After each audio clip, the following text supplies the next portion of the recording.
नमस्कार दोस्तों, आज मैं आप सबसे बात करने वाला हूं इंडिया के पड़ोसी देशों के बारे में। जैसा कि आपको पता है कि इंडिया के पड़ोसी देश जो है आजकल कुछ ना कुछ तरीके से हमें परेशान करने की कोशिश कर रहे हैं किसी न किसी वजह से। आपको पता है कि चाइना हर एक हम इंडिया के पड़ोसी देशों पे इन्वेस्ट करता है, लोन काफ़ी मात्रा में दे जाता है, काफ़ी ज़्यादा, और बाद में उन पे कब्जा भी करता है, लीज पे भी उनका जगह जो है लीज पे भी ले लेता है कुछ सालों के लिए, 100 सालों के लिए, 150 सालों के लिए। तो और दूसरा नंबर उन पे दबाव भी बनाता है कि इंडिया को तुम परेशान करो किसी न किसी तरीके से।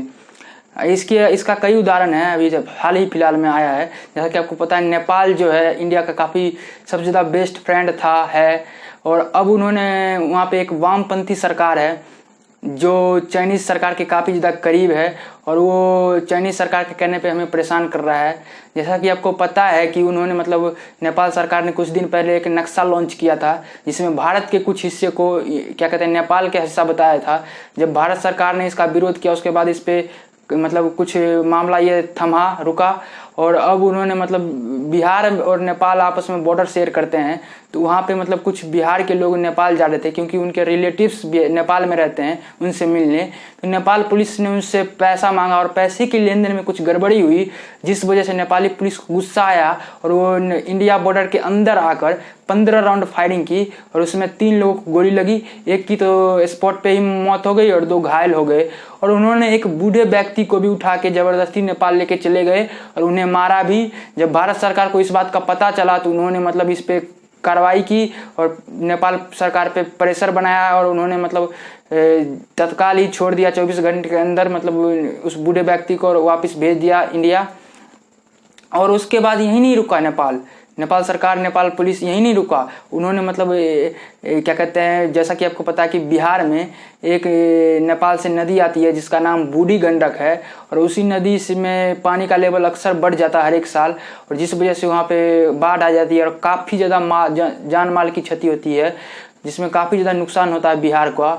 तो वो उसी नदी पे एक बांध है, उस बांध की मरम्मत हर एक साल होती है ताकि कम से कम नुकसान हो बिहार को। तो इस बार जो बिहार सरकार के कुछ लोग गए थे उस बांध पे मरम्मत के लिए, तो नेपाली पुलिस ने उस पर रोक लगा दी। और ये एक देश नहीं है, 2-3 देश और भी हैं जो हमें परेशान कर रहे हैं, वो भी हमारे पड़ोसी देश हैं। पहले हमारे काफ़ी ज़्यादा करीबी थे, लेकिन अब ऐसा कर रहे हैं चाइनीज़ के कहने पे। तो दूसरा देश है जो भूटान जो है, वो भी आजकल हमें आंख दिखाने लगा है। जैसा कि आपको पता है कि असम राज्य है, वहाँ पे क्या कहते हैं एक बक्सा जिला है जिसमें क्या कहते हैं भूटान से एक नदी आती है, उसी नदी के पानी पे निर्भर है वहाँ के 6000 किसान, और उसी पानी से सिंचाई होती है हमारे फसलों में, वहाँ के फसलों में। तो भूटान सरकार ने उस पानी पे ही रोक लगा दिया, इंडिया आने के लिए रोक दिया, इंडिया नहीं जाएगी वो पानी, और जिस वजह से हमारे किसान को काफ़ी ज़्यादा नुकसान होगा, हमारी फसल की क्षति होगी। तो हमारे किसान ने प्रदर्शन किया और भारत सरकार को बोला कि आप क्या कहते हैं भूटान सरकार से बात करो, वो पानी छोड़ने तो हमारा काफ़ी ज़्यादा नुकसान हो जाएगा। तो एक इन्होंने, आप जैसा कि आपको पता है कि पाकिस्तान ने भी हर एक बार करता ही रहता है हमारा क्या कहते हैं परेशान हमें करता ही रहता है, कोई भी मौका नहीं छोड़ता, किसी न किसी वजह से बॉर्डर पे घुसपैठी करने की कोशिश करता है। हमारी आर्मी जो मुंहतोड़ जवाब देता है और उसने मारता है आतंकवादी को, फिर भी वो मानता नहीं है, बार बार ऐसी हरकत करता है। और आजकल तो चीन भी करने लगा है, चीन कभी इस जगह से कभी उस जगह से घुसपैठ करने की कोशिश करता है, और दिखाता भी है कि हम बात भी कर रहे हैं, और इनविटेशन भी भेजता है बात करने के लिए, और बातें इधर चलती रहती है, उधर घुसपैठ भी चलता रहता है, दोनों काम वो करता रहता है, दिखाता भी है बात कर रहे हैं और चोरी छुपे घुसपैठ भी करने की कोशिश करता है।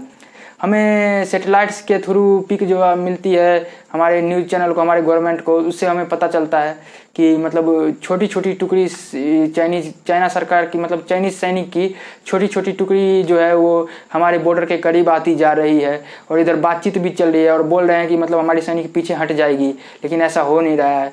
तो ऐसी हरकत चाइनीज करती रहती है, दिखाती कुछ है करती कुछ है, ये उनकी दोगलेपंथी है उनकी सरकार की।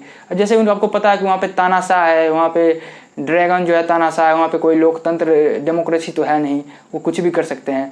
और जैसा कि आपको पता है ड्रैगन के खिलाफ, वहाँ की सरकार के खिलाफ वहाँ की पब्लिक जो है विद्रोह करने की की तैयारी में है, जिस वजह से वो अपनी पब्लिक की ध्यान को जो है वो भटकाने की कोशिश कर रहा है। और ऐसा ये पहली बार नहीं कर रहा है, काफ़ी बार 1-2 बार वो कर चुका है और इस बार भी यही करने की कोशिश कर रहा है ताकि वो इंडिया पे युद्ध का माहौल बनाए और उनकी पब्लिक विद्रोह करने से उनका दिमाग हट जाए और ध्यान हट जाए और वो इस वार पे मतलब इस युद्ध पे ध्यान चला जाए और उनकी सरकार जो बच जाए गिरने से।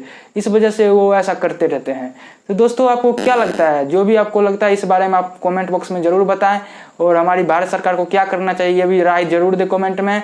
और इस वीडियो को लाइक करें, शेयर करें और इस चैनल को सब्सक्राइब करें। धन्यवाद।